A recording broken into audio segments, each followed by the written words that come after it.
ఓం శాంతి. ఈరోజు Murali date 4th September 2024. బాబా చెప్తున్నారు, మధురమైన పిల్లల్లారా, వికారుల నుండి నిర్వికారులుగా అయ్యేందుకు మీరు బేహద్ తండ్రి వద్దకు వచ్చారు.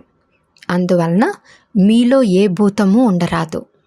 ప్రశ్న: మొత్తం కల్పమంతటిలో చదివించిన ఏ చదువును మీకిప్పుడు తండ్రి చదివిస్తున్నారు?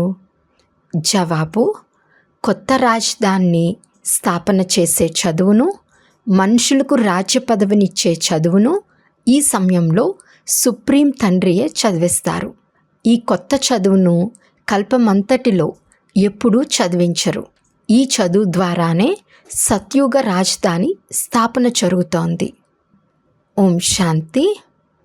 మనం ఆత్మలమని, శరీరం కాదని పిల్లలకు తెలుసు. అటువంటి వారినే ఆత్మాభిమానులని అంటారు. మనుషులందరూ దేహాభిమానులుగా ఉన్నారు. ఇది పాపాత్మల ప్రపంచం, అనగా వికారీ ప్రపంచం, రావణ రాజ్యం. సత్యుగం గడిచిపోయింది. అక్కడ అందరూ నిర్వీకారులుగా ఉండేవారు. మేమే పవిత్ర దేవీ దేవతలుగా ఉండేవారమని, 84 జన్మల తర్వాత పతితమైపోయామని పిల్లలకు తెలుసు. 84 జన్మలను అందరూ తీసుకోరు. భారతీయులే దేవీ దేవతలుగా ఉండేవారు. వారు 82, 83, 84 జన్మలు తీసుకున్నారు. వారే పతితమయ్యారు. భారతదేశమే అవినాశీ ఖండంగా కీర్తించబడింది. భారతదేశంలో లక్ష్మీనారాయణల రాజ్యం ఉండేది. అప్పుడది కొత్త ప్రపంచమని, కొత్త భారతదేశమని పిలువబడేది. ఇప్పుడు పాత ప్రపంచం, పాత భారతదేశంగా ఉంది. అక్కడైతే సంపూర్ణ నిర్వీకారులుగా ఉండేవారు. వారికి ఏ వికారము లేదు. ఆ దేవతలే 84 జన్మలు తీసుకుని ఇప్పుడు పతితులుగా అయ్యారు. కామం అనే భూతం, క్రోధం అనే భూతం, లోభం అనే భూతం, ఇవన్నీ కఠినమైన భూతాలు. ఇందులో ముఖ్యమైనది దేహాభిమానం అనే భూతం. రావణ రాజ్యం కదా. ఈ రావణుడు భారతదేశానికి అర్ధకల్పు శత్రువు. మనుషుల్లో 5 వికారాలు ప్రవేశించినప్పుడు రావణుడు శత్రువుగా అవుతాడు. దేవతల్లో ఈ భూతాలు ఉండవు. పునర్జన్మలు తీసుకుంటూ వారి ఆత్మలు కూడా వికారాల్లోకి వచ్చేశాయి. మనము దేవీ దేవతలుగా ఉన్నప్పుడు ఏ భూతము ఉండేది కాదని మీకు తెలుసు.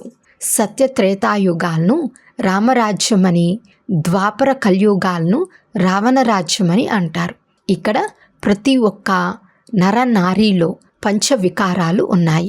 ద్వాపర యుగం నుండి కలియుగం వరకు పంచవికారాలు ఉంటాయి. ఇప్పుడు మీరు పురుషోత్తమ సంగం యుగంలో ఉన్నారు.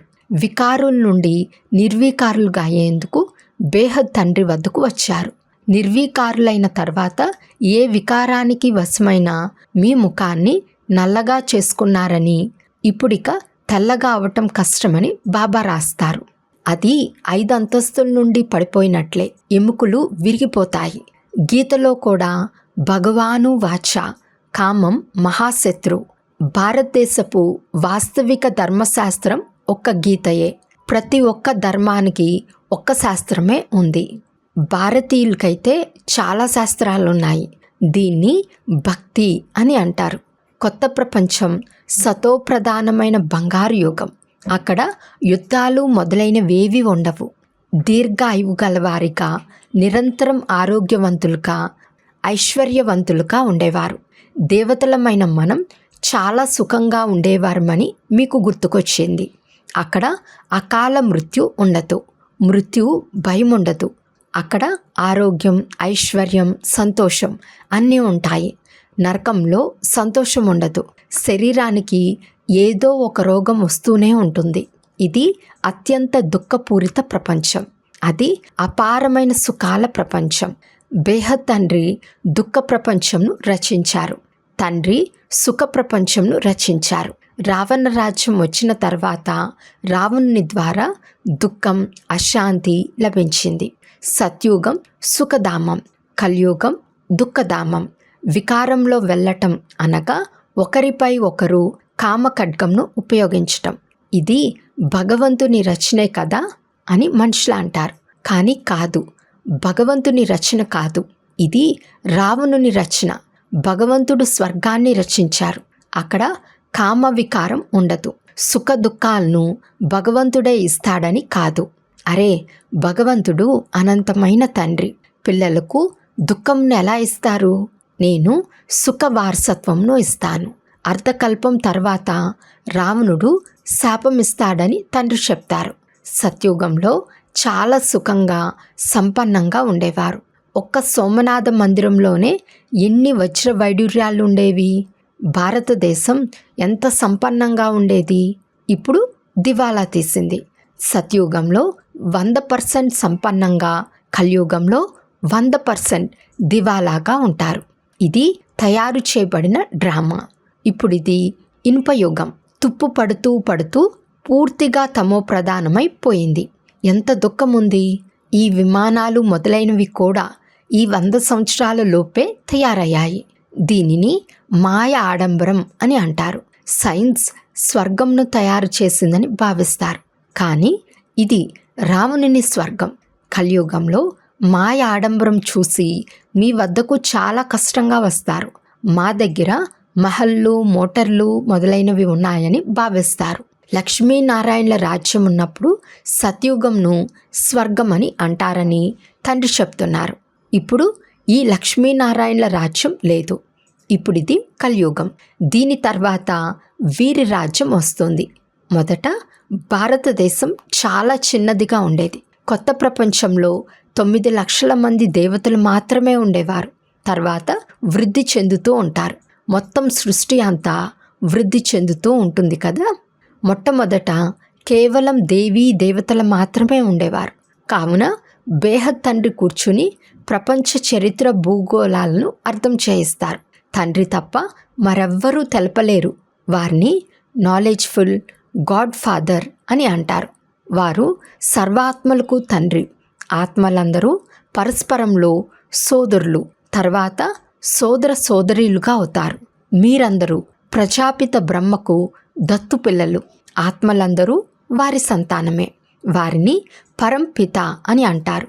వారి పేరు శివ. తండ్రి అర్థం చేయిస్తున్నారు. నాకు శివ అన్న పేరు ఒకటే ఉంది. తర్వాత భక్తి మార్గంలో మనుషులు చాలా మందిరాలు నిర్మించారు కనుక చాలా పేర్లు పెట్టేశారు. భక్తి సామాగ్రి చాలా ఉంది. దానిని చదువు అని అనరు. అందులో లక్ష్యం లేదు. అది ఇంకా క్రిందకు దిగచారుస్తుంది. దిగుతూ దిగుతూ తమో ప్రధానం అయిపోతారు. మళ్ళీ అందరూ సతో ప్రధానంగా అవ్వాలి. మీరు సతో ప్రధానంగా అయ్యి స్వర్గంలోకి వస్తారు. మిగిలిన వారందరూ సతో ప్రధానమై శాంతిధామంలో ఉంటారు. దీనిని బాగా గుర్తుంచుకోండి. బాబా, మీరు వచ్చి పతితులను పావనంగా తయారు చేయండి అని మీరు నన్ను పిలిచారు. కనుక ఈ మొత్తం ప్రపంచాన్ని పావనంగా చేసేందుకు నేను వచ్చాను. గంగా స్నానం చేయటం వలన పావనంగా అవుతారని మానవులు అనుకుంటారు. గంగను పతిత పావనిగా భావిస్తారు. కుంటల్లో లేక బావిలో నుండి నీరు వచ్చిన దాన్ని కూడా గంగ నీరు అని భావించి స్నానం చేస్తారు. గుప్త గంగగా భావిస్తారు. తీర్థయాత్రలకు కానీ ఏ కొండపైకో కానీ వెళ్ళినప్పుడు దానిని కూడా గుప్త గంగా అని అంటారు. దీనిని అసత్యమని అంటారు. భగవంతుడు అనగా సత్యమని అంటారు. పోతే రావణ రాజ్యంలో అందరూ అసత్యంగానే చెప్తారు. భగవంతుడైన తండ్రి ఒక్కరే సత్యఖండంను స్థాపిస్తారు. అక్కడ అసత్యం అనే విషయమే ఉండదు. దేవతలకు నైవేద్యం కూడా శుద్ధంగా పెడతారు. ఇప్పుడు అసురి రాజ్యం ఉంది. సత్య త్రేతాయుగాల్లో ఈశ్వర్య రాజ్యం ఉంటుంది. అది ఇప్పుడు స్థాపన అవుతూ ఉంది. ఈశ్వరుడే వచ్చి అందరినీ పావనంగా చేస్తారు. దేవతల్లో ఏ వికారము ఉండదు. యథా రాజా రాణి తథా ప్రజ. అందరూ పవిత్రంగా ఉంటారు. ఇక్కడ అందరూ పాపులుగా, కాముకులుగా, క్రోధులుగా ఉన్నారు. కొత్త ప్రపంచాన్ని స్వర్గమని, దీనిని నరకమని అంటారు. నరకాన్ని స్వర్గంగా తండ్రి తప్ప మరెవ్వరూ చేయలేరు. ఇక్కడ అందరూ పతితమై నరకవాసులుగా ఉన్నారు. సత్యుగంలో పావనంగా ఉంటారు. మేము పతితుల నుండి పావనం అయ్యేందుకు స్నానం చేసేందుకు వెళ్తున్నామని అక్కడ అనరు. ఇది వెరైటీ మానవ సృష్టి రూపి వృక్షం. భగవంతుడు బీజరూపుడు. వారే రచనను రచిస్తారు. మొట్టమొదట దేవీ దేవతలను రచిస్తారు. తర్వాత వృద్ధి చెందుతూ చెందుతూ ఇన్ని ధర్మాలైపోతాయి. మొదట ఒకే ధర్మం, ఒకే రాజ్యం ఉండేది. చాలా సుఖం ఉండేది. విశ్వంలో శాంతి ఉండాలని మానవులు కోరుకుంటారు. దాన్ని మీరిప్పుడు స్థాపిస్తున్నారు. మిగిలినవన్నీ సమాప్తమైపోతాయి. కొద్దిమంది మాత్రమే ఉంటారు. ఈ చక్రం తిరుగుతూ ఉంటుంది. ఇప్పుడు కలియుగాంతం మరియు సత్యుగాదుల పురుషోత్తమ సంగం యుగం. దీనిని కళ్యాణకారి పురుషోత్తమ సంగం యుగం అని అంటారు. కలియుగం తర్వాత సత్యుగం స్థాపన అవుతూ ఉంది. సంగం యుగంలో మీరు చదువుకుంటున్నారు. దీని ఫలితం సత్యుగంలో లభిస్తుంది. ఇక్కడ ఎంత పవిత్రంగా అవుతారో, ఎంత బాగా చదువుకుంటారో అక్కడ అంత ఉన్నత పదవిని పొందుతారు. ఇటువంటి చదువు ఎక్కడా ఉండదు. మీకు ఈ చదువు ద్వారా సుఖం కొత్త ప్రపంచంలో లభిస్తుంది. ఒకవేళ ఏదైనా భూతం ఉంటే ఒకటేమో శిక్షలు అనుభవించవలసి ఉంటుంది. రెండవది అక్కడ మీరు తక్కువ పదవిని పొందుతారు. ఎవరైతే సంపూర్ణమై ఇతరులు కూడా చదివిస్తారో వారు పదవిని కూడా ఉన్నతమైనది పొందుతారు. ఎన్ని సేవా కేంద్రాలు ఉన్నాయి? లక్షల సేవా కేంద్రాలు అవుతాయి. విశ్వమంతటా సేవా కేంద్రాలు తెరవబడతాయి. పాపాత్ములుగా ఉన్నవారు పుణ్యాత్ములుగా అవ్వాల్సిందే. మీ లక్ష్యం, ఉద్దేశం కూడా ఉంది. చదివించేవారు ఒక్క శివబాబాయే. వారు జ్ఞానసాగర్లు, సుఖసాగర్లు. తండ్రియే వచ్చి చదివిస్తారు. ఇతడు చదివించరు. ఇతని ద్వారా శివబాబా చదివిస్తారు. ఇతన్ని భగవంతుని రథమని, భాగ్యశాలి రథమని అంటారు. మిమ్మల్ని ఎంతో పదమాపదం భాగ్యశాలుగా చేస్తారు. మీరు చాలా ధనవంతులుగా అవుతారు. ఎప్పటికీ జబ్బు పడరు. ఆరోగ్యం, ఐశ్వర్యం, సంతోషం అన్నీ లభిస్తాయి. ఇక్కడ భలే ధనమున్నా జబ్బులు మొదలైనవి చాలా ఉన్నాయి. ఆ సంతోషం ఉండచాలదు. ఏదో ఒక దుఃఖం ఉంటుంది. దాని పేరే సుఖధామం, స్వర్గం, పారడైస్. ఈ లక్ష్మీనారాయణులకు ఈ రాజ్యంను ఎవరు ఇచ్చారో ఎవ్వరికీ తెలియదు. వీరు భారతదేశంలో ఉండేవారు. విశ్వానికి అధికారులుగా ఉండేవారు. అప్పుడు ఏ విధమైన విభజనలు మొదలైనవి లేవు. ఇప్పుడైతే ఎన్ని విభజనలు ఉన్నాయి. ఇక్కడ రావణ రాజ్యం ఉంది. ఎంతగా ముక్కలు ముక్కలుగా అయిపోయింది. కొట్లాడుతూ ఉంటారు. అక్కడైతే మొత్తం భారతదేశం అంతటా ఈ దేవీ దేవతల రాజ్యం ఉండేది. అక్కడ మంత్రులు మొదలైన వారెవ్వరూ ఉండరు.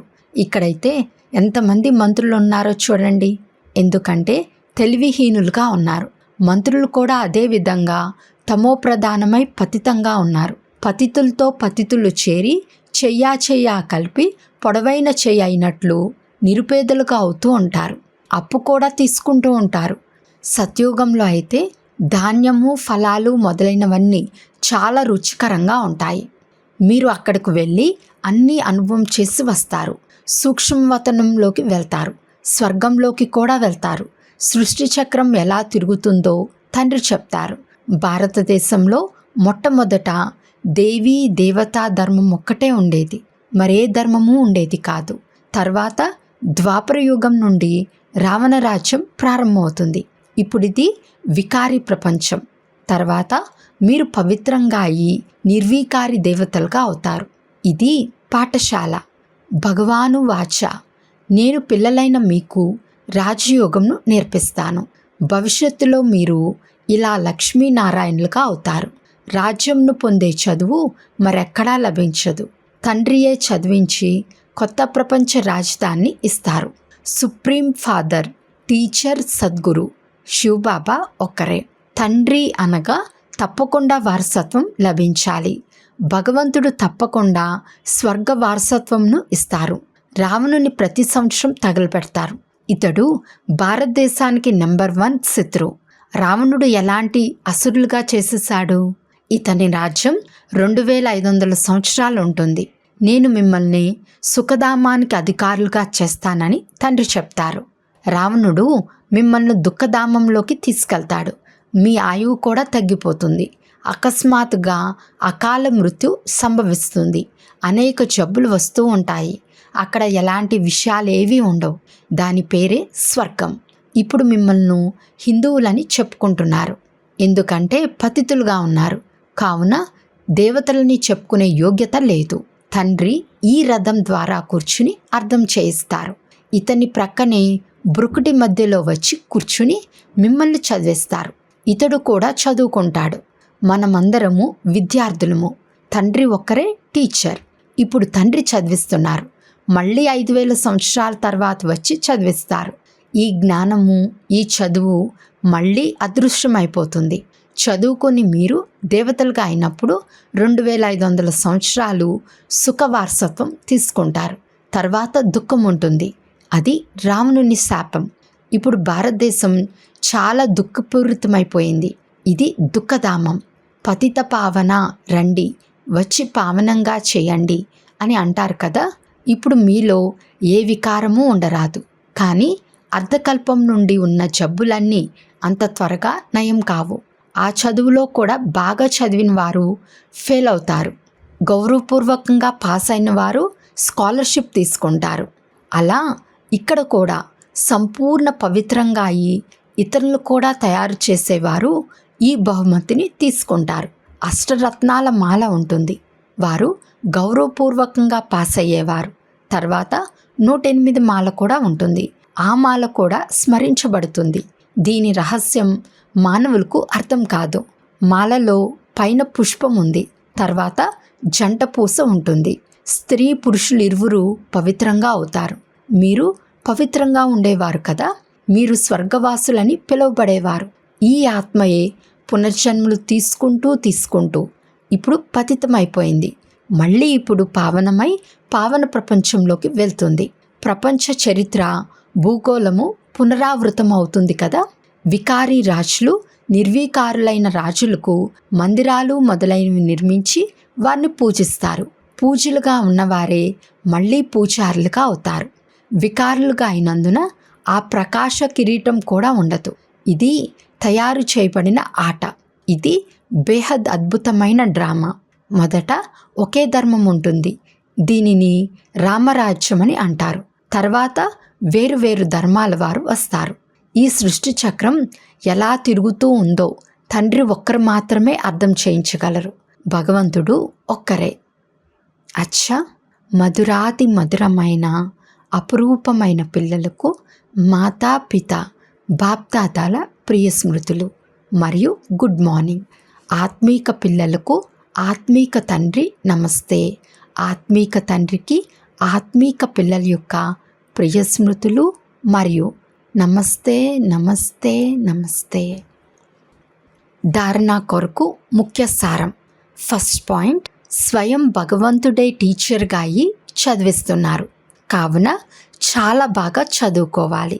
స్కాలర్షిప్ తీసుకునేందుకు పవిత్రంగా అయ్యి ఇతరులు కూడా పవిత్రంగా సేవ చేయాలి. సెకండ్ పాయింట్, ఆంతరికంలో ప్రవేశించిన కామ క్రోధాలనే భూతాలన్నిటినీ తొలగించాలి. లక్ష్యం ఎదురుగా ఉంచుకుని పురుషార్థం చేయాలి. వరదానము, మాయ యొక్క నీడ నుండి వెలుపలికి వచ్చి స్మృతి యొక్క ఛత్రఛాయలో ఉండే చింతలేని చక్రవర్తి భవ. ఎవరైతే సదా తండ్రి స్మృతి అనే ఛత్రఛాయ క్రింద ఉంటారో వారు స్వయాన్ని సదా సురక్షితంగా ఉన్నామని అనుభవం చేస్తారు. మాయ యొక్క ఛాయ నుండి రక్షించుకునే సాధనం తండ్రి యొక్క ఛత్రఛాయ. ఛత్రఛాయలో ఉండేవారు సదా చింతలేని చక్రవర్తులుగా ఉంటారు. ఒకవేళ ఏదైనా చింత ఉంటే సంతోషం మాయమైపోతుంది. సంతోషం మాయమై బలహీనమైతే మాయ నీడ యొక్క ప్రభావం పడుతుంది. ఎందుకంటే మాయను ఆహ్వానించేది బలహీనతే. మాయ యొక్క ఛాయ స్వప్నంలో పడినా కూడా అది చాలా వ్యాకులపరుస్తుంది, విసిగిస్తుంది. అందువలన సదా తండ్రి ఛత్ర ఛాయ క్రింద ఉండండి.